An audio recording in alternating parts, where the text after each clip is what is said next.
want to welcome you all to In Layman's Terms with Guy Nohra. I'm Guy Nohra. What we do in our show is we like to take what are otherwise complex issues which most people that are busy living their lives and paying their taxes and raising their families don't have the time to understand, but that are very, very important for us as Americans as we navigate the next couple of years of our lives. So the other thing is, as you can probably tell, I'm in a hotel room. Nothing stops our show. You getting educated is more important than where I am physically. So that's what we're going to do today.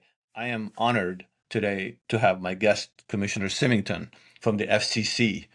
And I'm going to allow you, Commissioner, to tell us a little bit about yourself and your journey. I'm always fascinated with people's journeys and how they got here. Then, obviously, I want to talk about the FCC, and it's going to be, I'm fascinated by it. I was lucky in my career when I started in venture capital.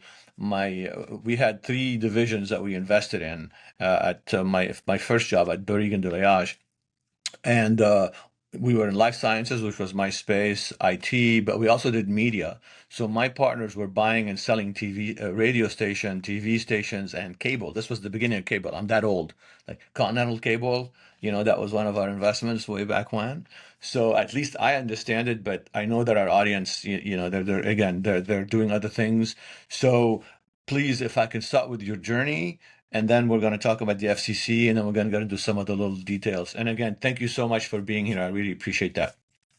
I'm delighted to have the chance to be with you here today, Guy. And I have to tell you, as far as journeys go, mine is maybe a little unconventional because not only am I a fairly freshly minted U.S. citizen, I got my citizenship in 2017, but also my original professional background was in classical music. So let's take a step back. I'm originally from Saskatchewan, Canada, where my family homesteaded on my father's side in 1908. So among the first wave of settlers to set up farms in that province after it was opened for settlement in 1905. Saskatchewan is roughly north of Montana. To give people a sense of it, it's got a different terrain than Montana because the Rockies slant northwest as they pass through North America. So you have sort of more of a very flat Great Plains type of landscape. That's where I grew up.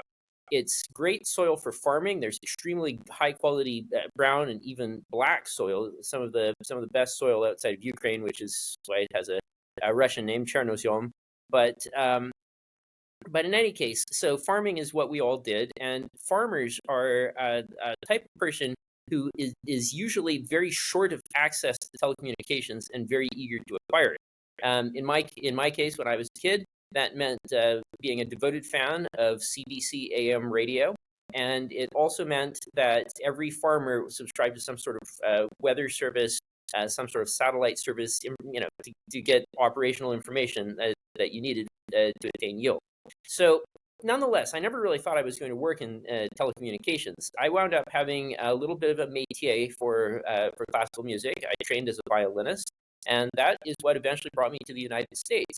American universities, unlike the Canadian universities, generally speaking, compete very strenuously for students. There are different models, and they both make sense. The Canadian system tries to run universities a bit like utilities, so to make them a high-quality product at a standardized and very low price, whereas American universities, it's America, so they're in competition with one another. Some specialize in academics, some specialize in sports, some specialize in music. Obviously, they're all universities, and there's some sort of common purpose. But nonetheless, I was recruited to do classical music at a university in Wisconsin, Lawrence University, very small college, really.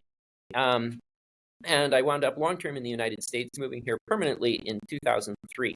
I was at that time still in the music field. I was studying for a doctorate at the Eastman School of Music.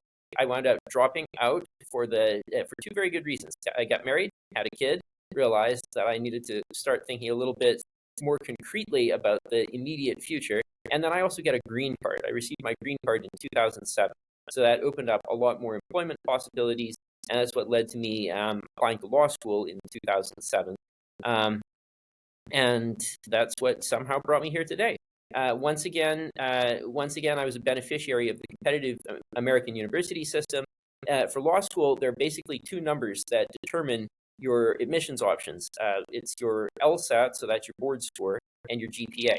So I happened to get lucky on the LSAT, I suppose, and that wound up giving me a good range of options in law school, which is, again, good because in a more closed system, such as in Canada or some European countries, you sort of have to decide when you're 18, and I wouldn't have had that second choice, second chance at life. Now, there are pros and cons, and I don't mean to disparage either system so much as to explore the nuances and contours of the American system. But there I was in my late 20s, resetting my life. One exam made all the difference. Went to the University of Michigan, a great law school, even though they let me in. And despite that, they're a very reputable law school. And I trained as a tax and finance lawyer, initially working in Chicago. I got into the telecom field when I was working for a company in Florida that was specializing in telecommunications services and equipment distribution. And I got very interested in back-end finance aspects of those. When you think about it, a lot of us are carrying around a phone in our pockets that's worth more than $1,000, and that's financed by a carrier. For the American carriers to finance this huge volume of phones, that requires a very sophisticated financial infrastructure. And so I was working on options products and other derivatives relating to that. Well, But with one thing and another, I wound up in the first Trump administration, initially at an agency within the Commerce Department, the National Telecommunications and Information Administration. And that specializes in federal telecommunications. The head of that agency is the president's direct telecom advisor. And while I was there, I was working on internet policy, radio access spectrum policy, different kinds of things like that. And I was tapped to join the FCC. I joined it very, very late. My Senate confirmation came through in December 2020. So that was the twilight of the first Trump administration, meaning I was in majority for about 5 weeks before the change of administrations, and I spent most of my time at the FCC under the Biden administration. So now we're back with the second Trump administration, and there's a lot for us to come to grips with, but we can get into that in a bit. That's my personal story. it's amazing how many parallels we have. So I'm not even going to get close, but I'm also a musician and I play guitar and I sing. I did that in high school. I paid half of my way in college doing this, and I still do some gigs in the summer now. Long story. You were in finance, obviously. That's what I spent most of my career on. And of course, my parents emigrated, and I got my green card when I was 16 and became a citizen. So the parallels are amazing, even though here we are. So great journey. As a recruiter, for venture capital, backgrounds like yours are the ones that I find where I find my best CEOs, my best entrepreneurs, because they've already navigated a change in their lives. And music, people think, oh, music, oh yeah, just play music. It's like math, I mean, it's an incredible. I don't have to tell you this, So to me, this background is incredible, and I'm always looking for people with these specific backgrounds, because again, they've proven what they can do, and they've proven they can pivot. And God knows, in any entrepreneurial venture, you're going to have to pivot all the time.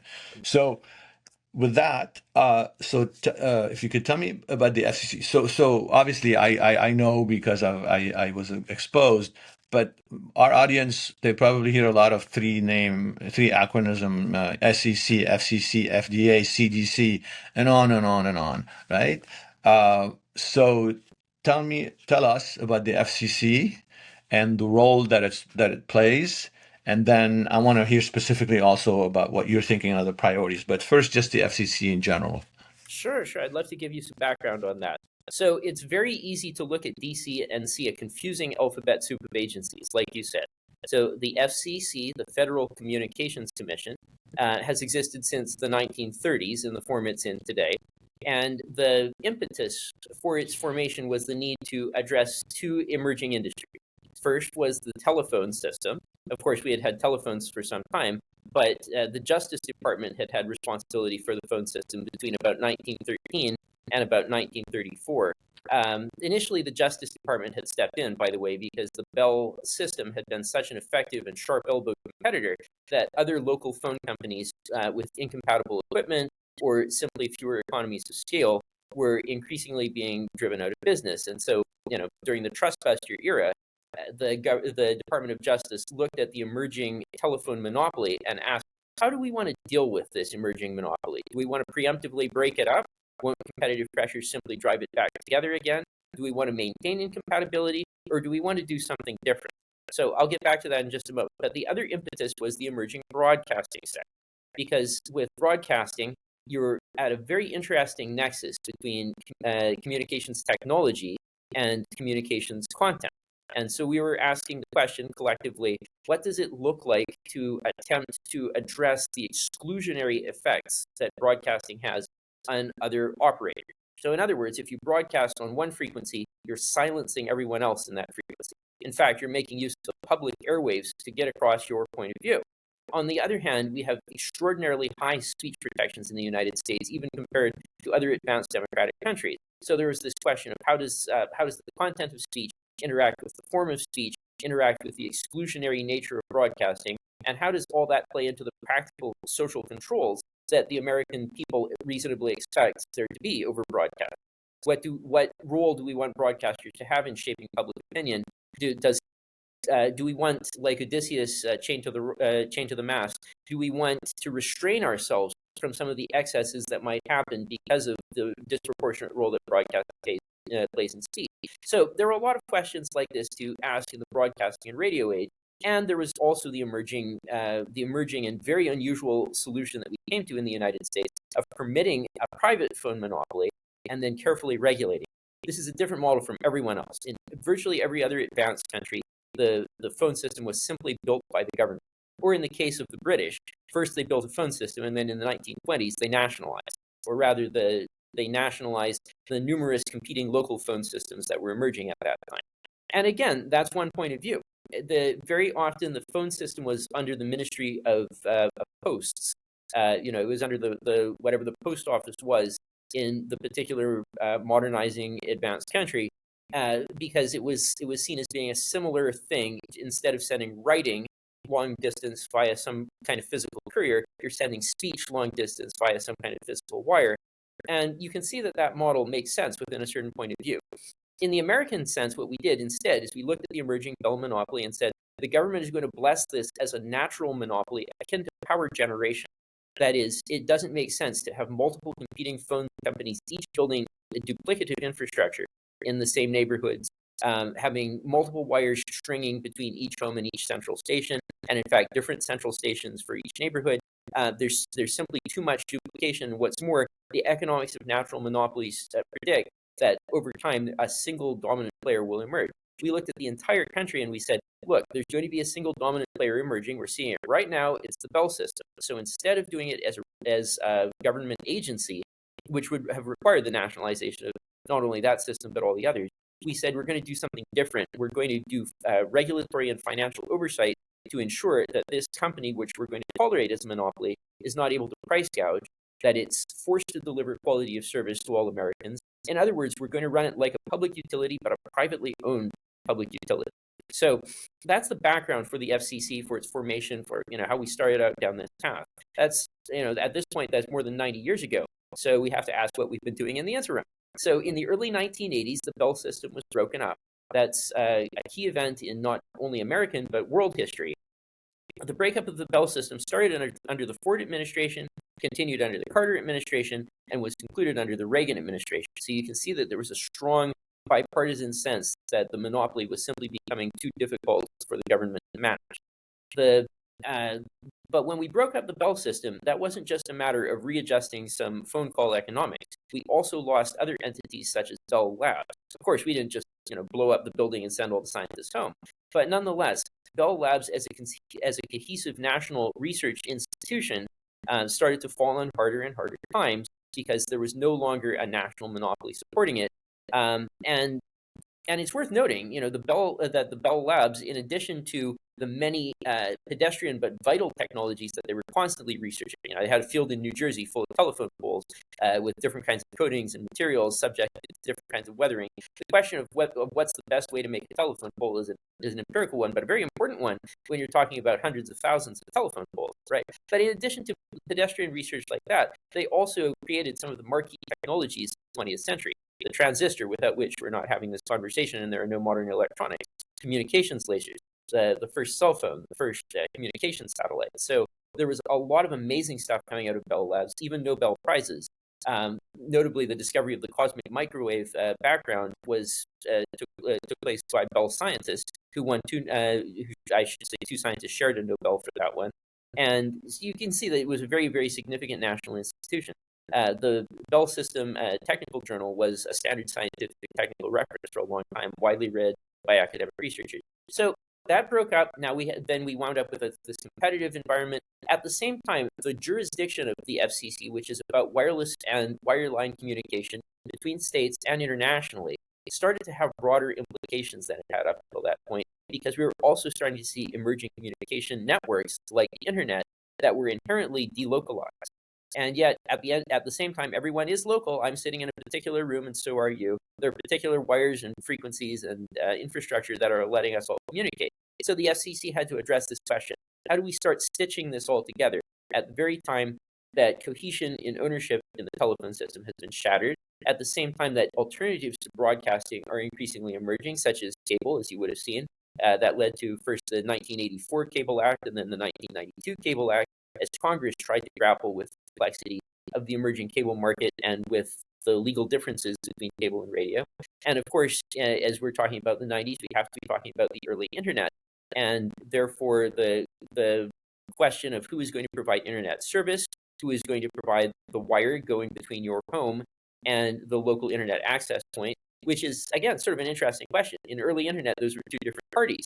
You might be using Earthlink as your ISP, but Earthlink didn't own the phone line between you and your house. You were using a Baby Bell to call Earthlink, and your Baby Bell was not an ISP and didn't have internet service capability provision to consumers. So we were sorting all that out. And now things have gotten really crazy, because at this point, what we're seeing, in my view, is telecommunications moving beyond the person, moving beyond the phone, to increasingly be about machine-to-machine communications. And I'm hoping we'll be able to focus on that a little bit later in the conversation. Now, obviously, machine-to-machine, that we could cover a lot of ground there. But, Robert Gordon, in The Rise and Fall of American Growth, a book that I think has aged extraordinarily well, said that many of the key technologies that were going to give rise to 20th century prosperity were already developed between 1870 and 1890. And that, to a significant degree, the growth in wealth and the emergence of a true middle class in the United States, or I should say of a broad middle class that truly was representative of a wide swath of society, was simply the building out, the professionalization, the wide dissemination of these foundational physical technologies that network people together. So we might be talking about the road system ultimately culminating in the interstate system. We might be talking about the rail system. We might be talking about power grids. We might be talking about phone grids. We might be talking about municipal water, which is sort of unheralded as a source of removal of childhood diseases and epidemics, which used to be commonplace in large cities. So from Gordon's point of view, what happened were these technologies leading to immense productivity and lifestyle gains over the course of maybe a 70 or 80 year build out. And at the time, he quotes another prominent economist in his book saying, we could see the computer revolution everywhere except in the productivity statistics. And that's a fair statement because although the 80s were the first, I guess, computer decade with the democratization of personal computing and a computer on every desk, they didn't make its way into many industrial processes, or not directly, or not with the productivity gains that we had hoped. Some office processes became much more efficient. I personally would not want to have to sit down and do a manual spreadsheet the way that they did in the pre-VisiCalc days, right? Very time-consuming, no real-time calculations. A lot of accountants just spending all day writing down, erasing numbers, punching things and adding machines. It's good that we got rid of that. But on the other hand, it hasn't made its way into productivity statistics until, I think, the last 5 to 10 years, where we're seeing emerge in China, particularly, a convergence between production, logistics, AI, 5G, and robotics that I think will rather surprise some Americans if they see how mature it is and how rapidly it happened, particularly given the primitive state of China even 30 years ago. It seems crazy that a country could develop so much in so short a time, particularly when there are still many poor Chinese people with quasi-medieval living standards, and there are many sort of baby boomer Chinese people who have a middle-class living standard today, but who also remember days of genuine hunger, even starvation. They remember the days when the four things every Chinese family aspired to own with difficulty were a wristwatch, a radio, a bicycle, and a sewing machine, right? Yeah. When that was middle class prosperity in China. Well, I think so. Getting to the convergence between the world of atoms and the world of bits has been a long time coming. Many questions have been asked about this, but I think we're starting to see that happen now. And I think that's the current challenge that the FCC has to react to. Okay, that's a great summary, by the way. And I remember as a venture capitalist, every time we'd be looking at new companies, there was a Bell Labs aspect to it, where Bell Labs had started the initial technology or had been on the patent and so on. So very, very true on Bell Labs. I can confirm that for sure. So. You've touched upon so many things. I just going to slowly work our way through here. So, as technology evolves, it seems like your role and your organization's role even gets that much more important, to the point where now it's even in national security, not just not just getting communication to the rurals and so on. So if if you told us the priorities that the FCC had when you first started, and how those you think are going to evolve with a new administration, and what you guys are spending your time on, and how to manage all of that. Because again, from someone like me, and I pay attention, but our audience that doesn't have the time to do this. I know, for instance, that there's a big concern about Huawei and their phones in the United States and so on. So it's a big, big, big picture. But you guys are in it the whole way. So again, priorities 4 years ago in 2020 when you started, and priorities as they look like today. Yeah. So, great questions, Keith. So, of course, we have our statutory responsibilities that we've just got to fulfill. Those, no matter what we may think about where the ball may be going in the future, we still have to deal with those today. And the American people expect us to exert effective oversight of all of the heritage telecommunications industries that we're using all the time. So there are a very wide range of programs that we run. So, for example, we fund telecommunications and computers program for schools that Congress tasked us with back in 1996. There are rural healthcare telecommunications, as you alluded to. There are also high cost programs and program support generally. There are programs where we support telecommunications for low income users in fulfillment of the mission that as many Americans as possible should have access to advanced telecommunication services. Those are all key missions. We maintain a national broadband map so that when the federal government is looking not just to establish where coverage currently is, but to provide a mechanism for people to challenge that and say, no, there's a company that claims to be covering my house, but they don't. Creating a method to crowdsource that information and open source it, create a challenge process for it so that we can get to the deepest possible ground truth about which Americans have which services and which Americans don't. That's an FCC responsibility as well. We're the folks who oversee the broadcasting system. So if you remember the unfortunate incident with Janet Jackson back in 2005, well, that was us. And in the response, it's one of these things again where sometimes the specific facts may look a little silly, but if everyone knew that there was no enforcement and it was the Wild West, then you'd see a slippage of standards, and you'd see ordinary Americans start to complain about the declining standards in their broadcast media. So we oversee a lot of things. There's also the satellite system. It doesn't, that. So if I may ask you you were talking about the rural. So when I ran for governor, I spent a lot of my time at the rural counties, And the reaction I kept getting was, they tell us they're going to do a lot of things for us, but at the end of the day, not much stuff happens when it comes to us and the rurals. And the rural people are very close to my heart. And they will be listening to the show. Um, how, why is it challenging? I'm just going to give you my state, so we have obviously two large counties, Clark County, which is pretty much the whole state, and then Washoe County in the north, where Reno is. And then we have 16 rural counties. And um, getting them many of the services that you're mentioning is difficult, and especially that, of course, during the Biden years, that was a priority. It was part of the rebuild America, and that whole build back better. So what are the actual challenges that we have as a country to expand that? Now, I'm sure someone also, I also had some conversations in the inner cities where people were saying we don't have the resources, and to me it was amazing to actually hear it from such disparate groups, but it was the same kind of a thing. So how are you guys dealing with that situation, and when do we see it hopefully not be put into new laws that keep coming out, and new spending that comes on? Again, fantastic question. So there's always an infrastructure density aspect to it. Now, I hate to keep referring to events of 45 plus years ago, but I'm still going to go back to the days of the monopoly bell system.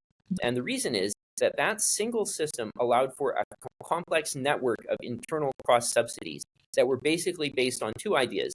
Number one, business services that are technically identical will be charged at a higher rate to subsidize consumer services. And then second, urban services will be charged at a higher rate than they otherwise would be to subsidize rural services. So you had these two subsidies of urban to rural and business to household. And within the Bell system's complex accounting across a country the size of the United States, there was a degree to which this could all be balanced out. Now, with rural service, of course, the Bell system also had incentives not to build infrastructure there to a degree, because your return for any infrastructure build is just going to be systematically lower. You can't serve as many people with the same fundamental infrastructure. And so part of what we did at the FCC was we forced them to do it to a degree. And or in some cases there were rural telephone companies that were so to speak wildcatters outside of the Bell system, but compatible with the Bell system. Bell was never quite 100%. It was sort of 99.5%. Some of those companies are still in business in, for example, small town Wisconsin, at this point sort of morphing into ISPs. So we had at least some way of addressing it when there was a cohesive approach. So under a single company, that we could have a single agency watchdog. But after the breakup of the Bell system, there was a question of how you're going to get a subsidy regime that makes sense. In many ways, the Bell system's breakup was triggered in the first place by the emergence of private long-distance carriers, principally MCI, that took the view that they weren't going to offer local phone service and they weren't going to offer household service. They were only going to go after the highest ticket business-to-business services between particular cities in which they thought they could offer a competitive edge in terms of quality and pricing against the Bell system. And, to give credit to the Bell system of the time, the people said, well, that's cream skimming. You're just going to take the best paying customers that we're relying on to deliver quality of service to everyone else. The federal government should stop it because this is actually a load-bearing structure for a lot of things the federal government wants us to do. And if you allow private companies to start doing this, then we lose our ability to serve the rural households, etc. Now, of course, that argument began in 1971, so I think we can call it an artifact of the past. None of the companies involved exist in the present form anymore, but you can see the fundamental economic pressures to bear. At the end of the day, rural builds are just going to be less capital attractive than urban, suburban, exurban builds.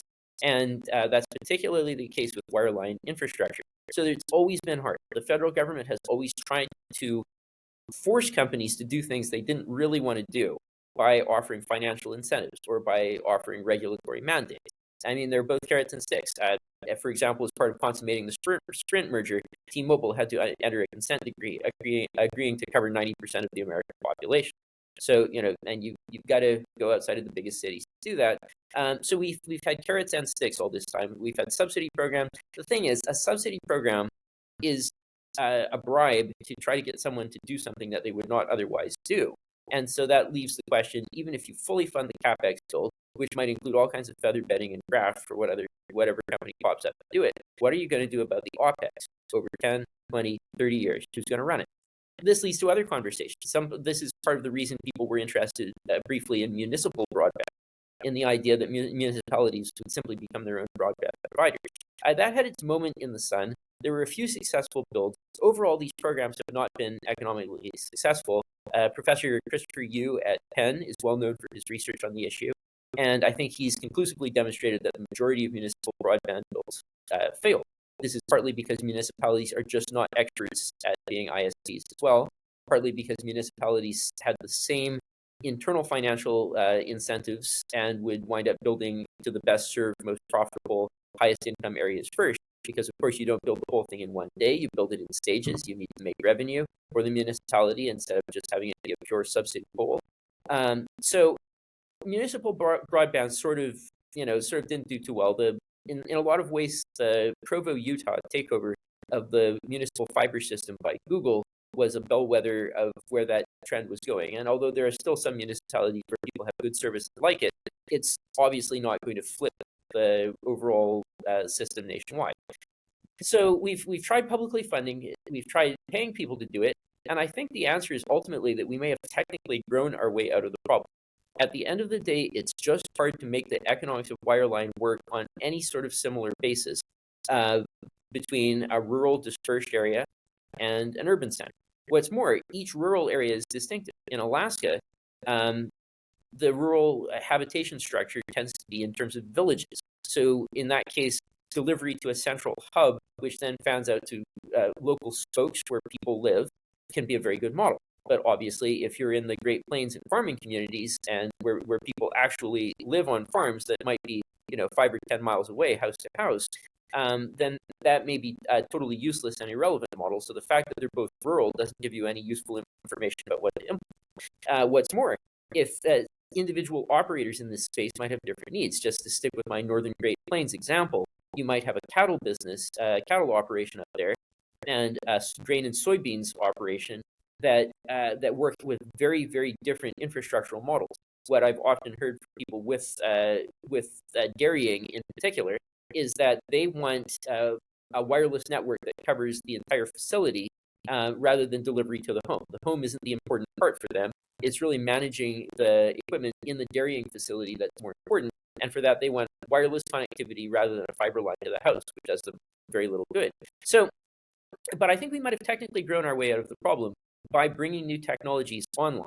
So in typical American fashion, we stumbled into it backward, but with the emergence of private launch as a sector and the incredible synergies between private launch and space-based broadband, we've now seen the SpaceX Starlink package emerge as the first decisively non-wireline locate broadband anywhere type of service. Now, there were a lot of questions about this, and Starlink first applied for FCC licenses only about 9 years ago.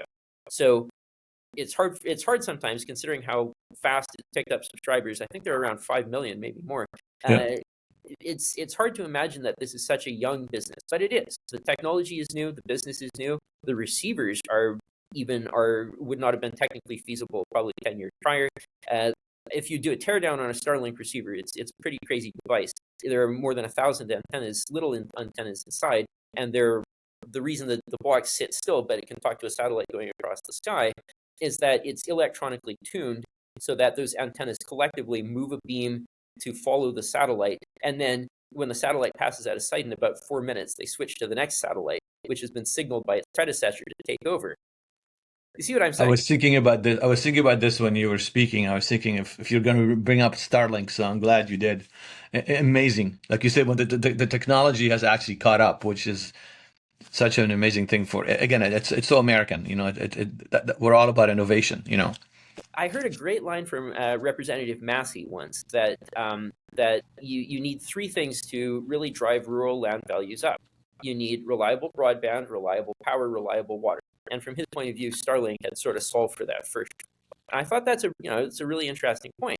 I've heard from people who wanted to live in, for example, beautiful small towns in Vermont, but they just couldn't get the broadband that they needed to remote work to their, for example, finance job in New York City. And I've heard, well, Starlink solved that problem.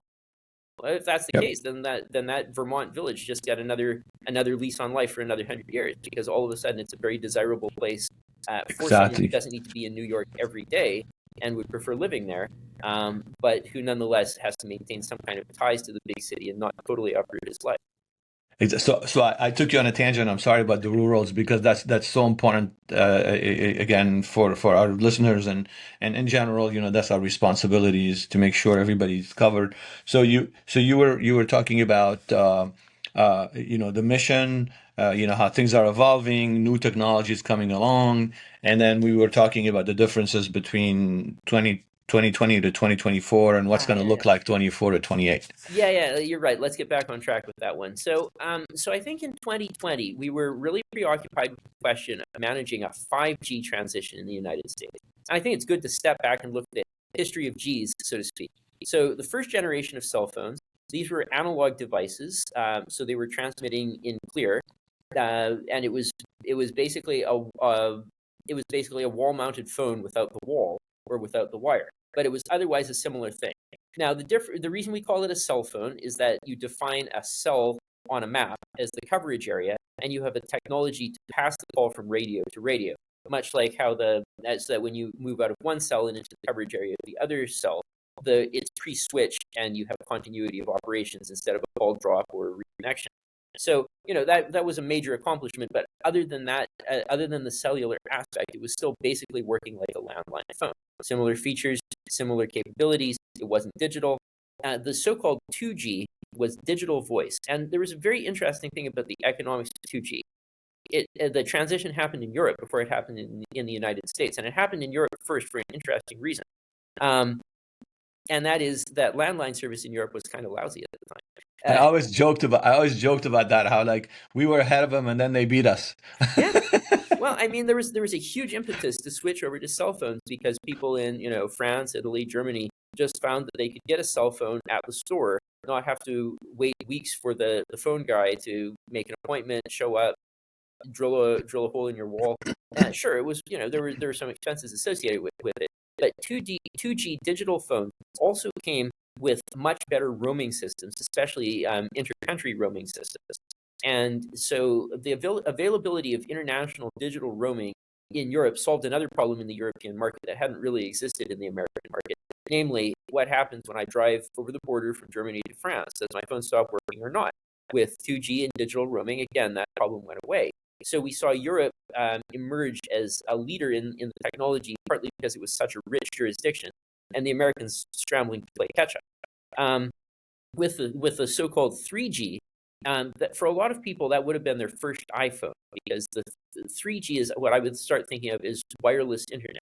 But it wasn't truly a broadband experience. For a lot of people, this meant the ability to check email on the road with a nice interface and with the same display that they had on their desktop.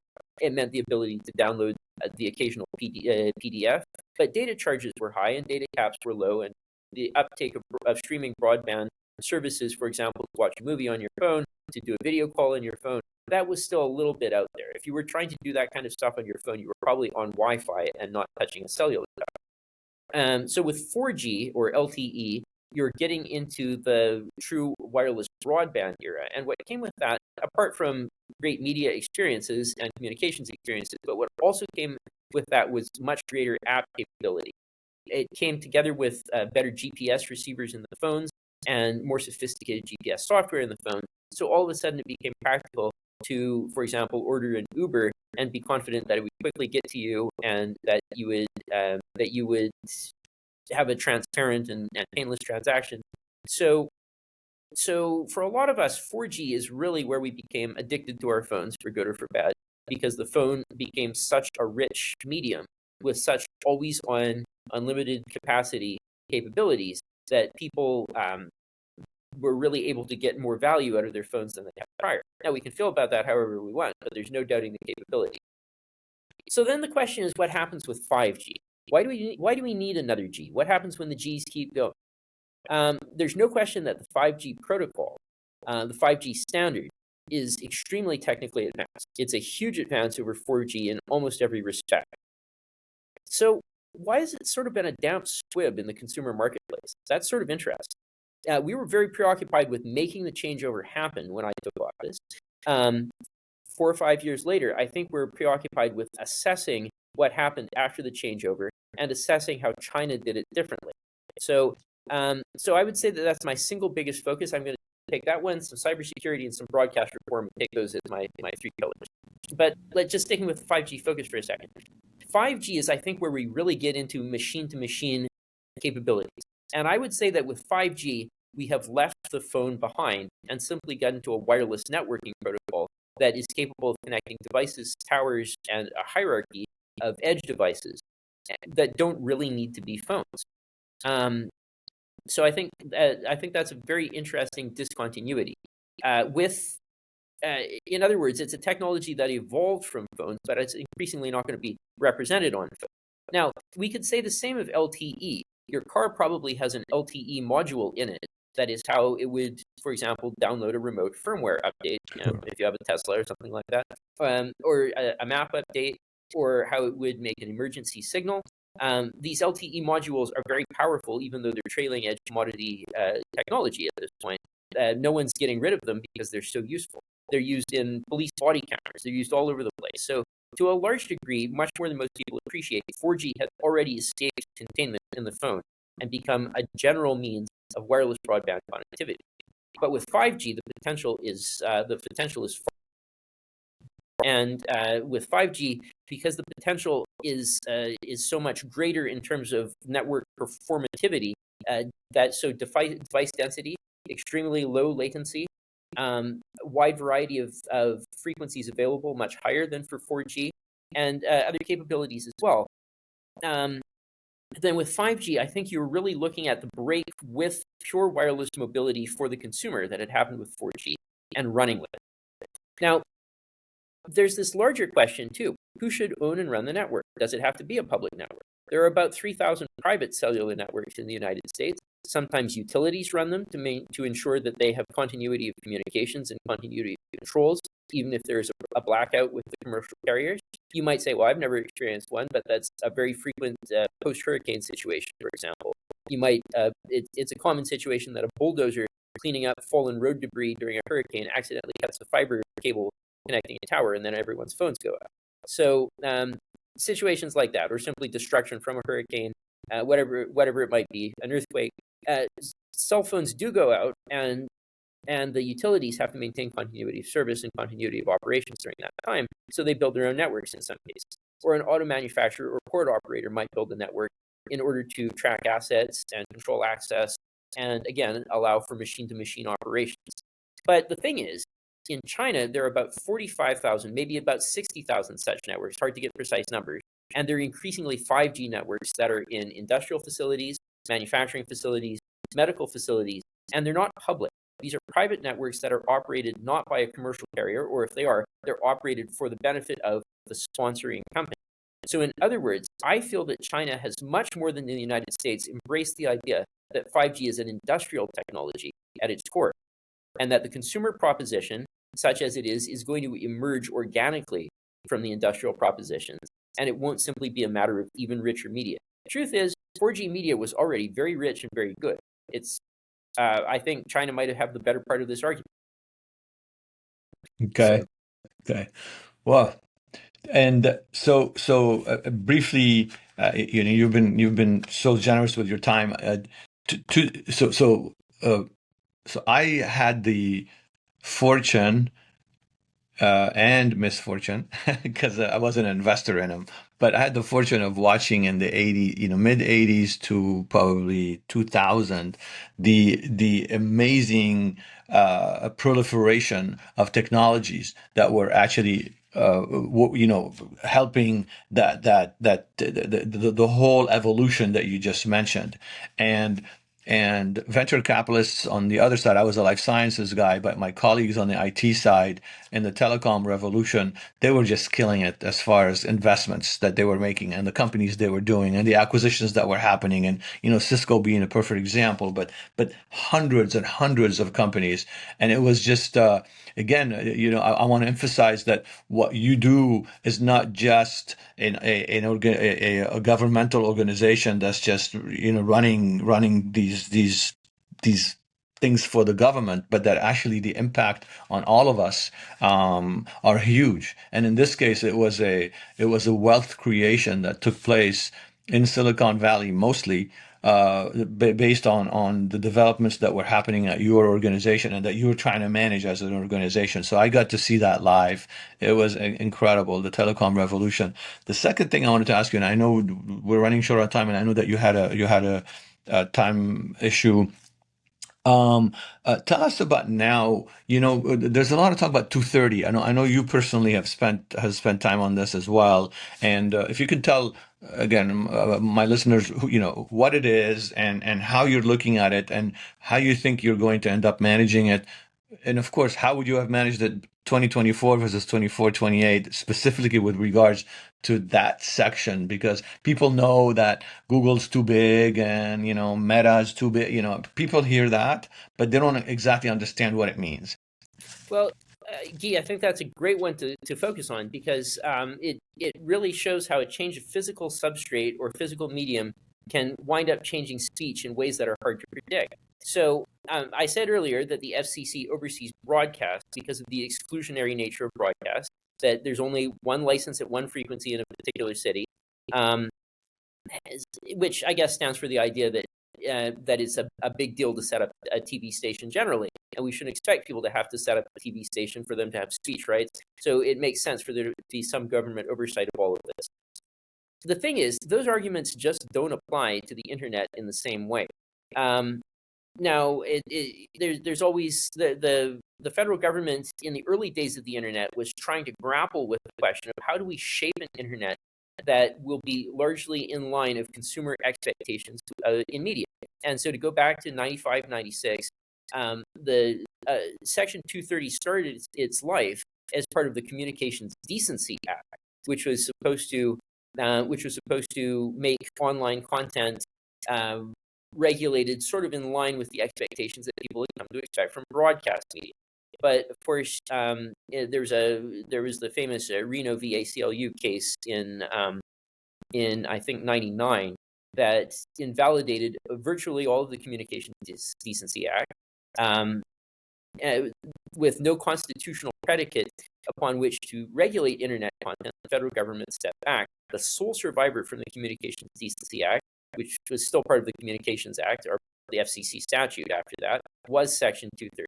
And so with Section 230, the whole idea was to codify certain results coming out of prior court cases about online services. You remember CompuServe and Prodigy and AOL, services like that.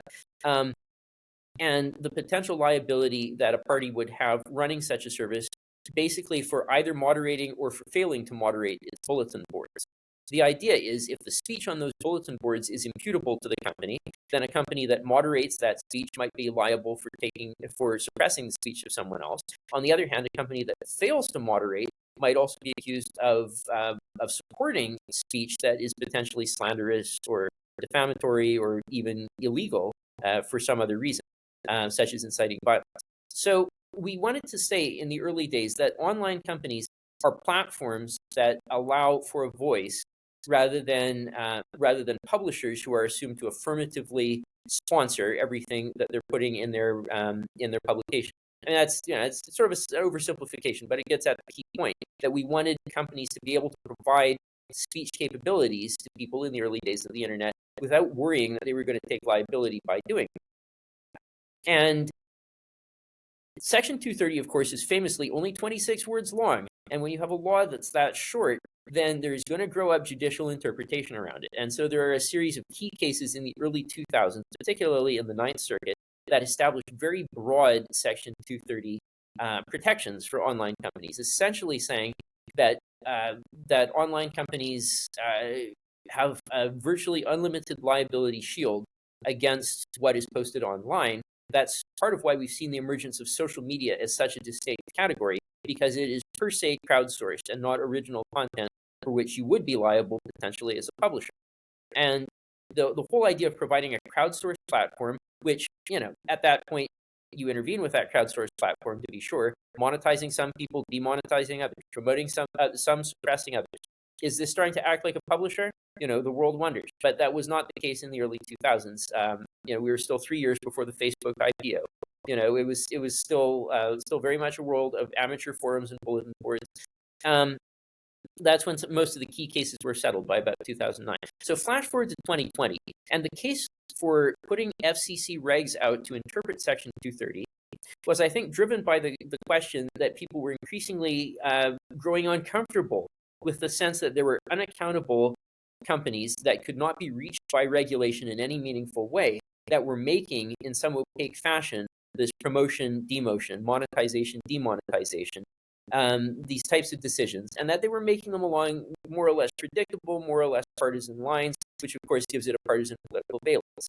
Now, the dumb thing for the federal government to do in response to that would have been to jump in with a second Communications Decency Act and just trying to put speech codes online. Not only would that have failed in the courts, but I think it also would have failed with public opinion.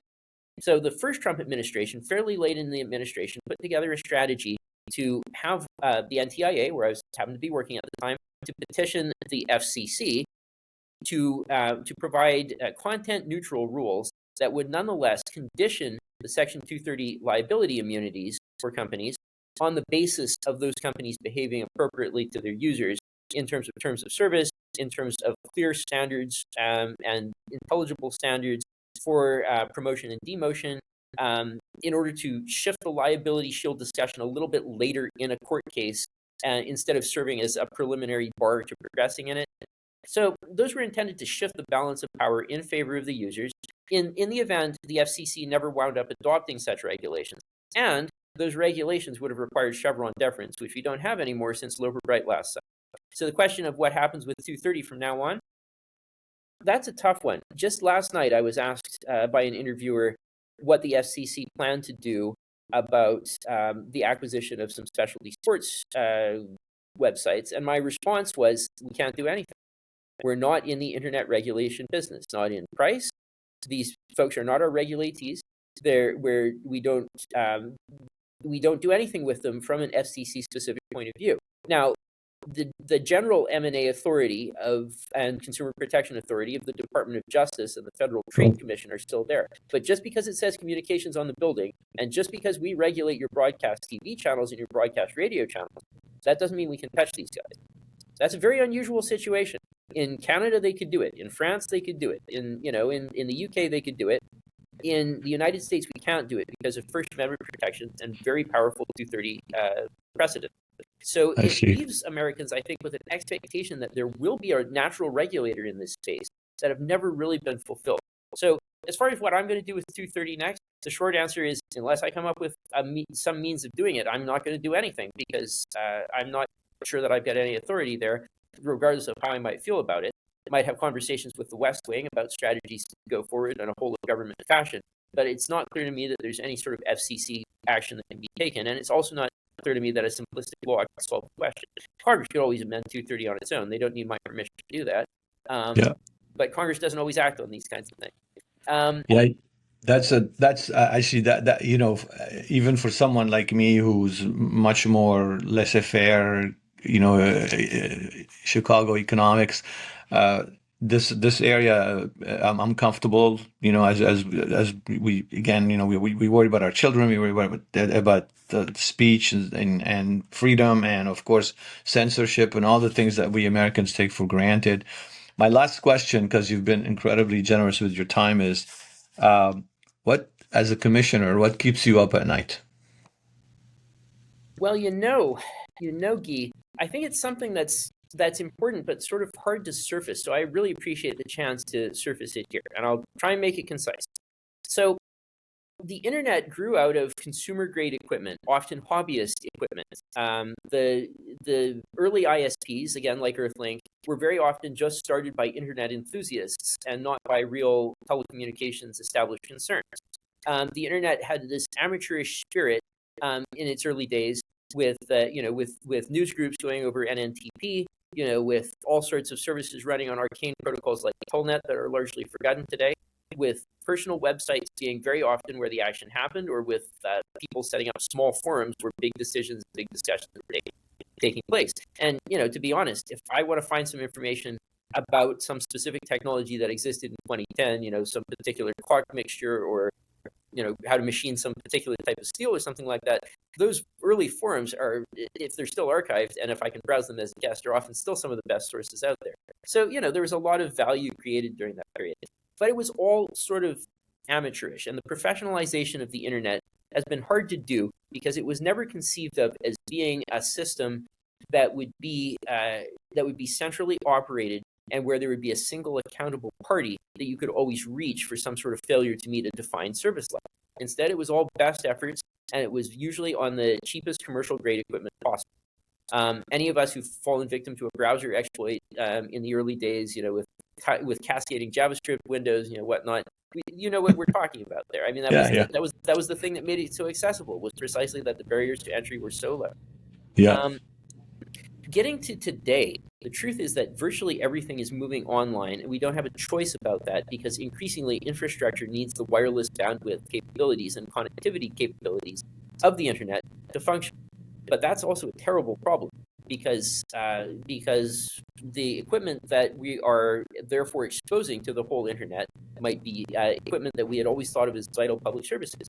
Utility equipment, for example. I'm sure you remember the Colonial Pipeline shutdown along the East Coast. That was a failure of the billing system rather than of actual pipeline operation, but it shows the fragility of some of these systems, that there might be a single point of failure where suddenly an infrastructure facility that would have been just fine using 1970s technology is suddenly vulnerable. I mean, you couldn't hack the old Bell system because you would have had to get into a cell tower. Into a switching tower and start, moving electromechanical components around. But now everything is exposed to the internet, and we know very well that the PRC has offensive hacker teams that are attempting to break into and intercept communications on our cell and data network. So it's a different world. Getting cybersecurity right is a hard question because there are so many moving parts that it's very easy to just self-insure, that is to hunker down and hope that someone else who takes the bullet. It's very difficult for companies that really have differentiating processes in terms of how they develop and maintain their equipment to get rewarded in the marketplace for. Basically, since you're a finance guy, you'll understand what I mean. I think it's a dysfunctional risk market. And so we don't wind up having price discovery on the most efficient, meaningful practices that best move the needle. And so because there's no market in risk, we default to sticker price, which is, I think, a bad way of procuring equipment and building out our networks. Yeah. The FCC put together a program called the Cyber Trust Mark that I think is a very interesting program because instead of trying to define, the 39 things that make a piece of computer equipment secure, we instead make it a voluntary liability shifting regime, where when you sell to consumers, you can also include warranties that pass to the consumer at time of sale, not just about how you built the device, although that can be in there, but also about how you are going to support the device over the air patches throughout its life. And so in other words, a company will be able to put out a product that has a very different sticker price, but that comes with some degree of de-risking. And so I think the ability to market make in risk starts here, with companies simply bidding on the risk that they're willing to take and telling particularly industrial and government consumers that it's irresponsible for the procuring agency or entity to look at merely the sticker price. Instead, they have to have a point of view about the total cost of ownership. With companies able to enter this space and start defining what they think the total cost of ownership is, some are going to overbid, some are going to underbid. Some won't deliver enough value to the buyer, some will go out of business because they made promises that they can't keep. But overall, I think market making in this area is how we get to real price discovery and eventually a functioning cyber risk market where non-technical risk professionals don't have to delve into the guts of a piece of equipment. They just have to look at the risk that the vendor is willing to give them. And I hope that by doing that, we get to ultimately having higher expectations about infrastructure security as the world moves online. And hopefully, again, with our open free market system, at some point there will be a balance that where people balance their risk with what they want to pay, and hopefully that kind of will be and it will be optimal. We hope, because that's how things work. I think it's the wisdom of crowds. I think that probably the risk commitments that people would be willing to make in an RC car are pretty small because no one's going to pay for that. But on the other hand, the risk commitments that people are willing to make on an industrial router that is in a natural gas operations facility would probably be very large. And I think the total cost of ownership there is dominated by the security overhang, with the sticker price being a relatively nugatory part of the cost of owning and operating that facility. So I think in that case, we might see a device that goes for $80,000 go to $1 million, and the natural gas operators would be delighted to pay it, and their insurers might even make them pay it in order to offload some of that risk.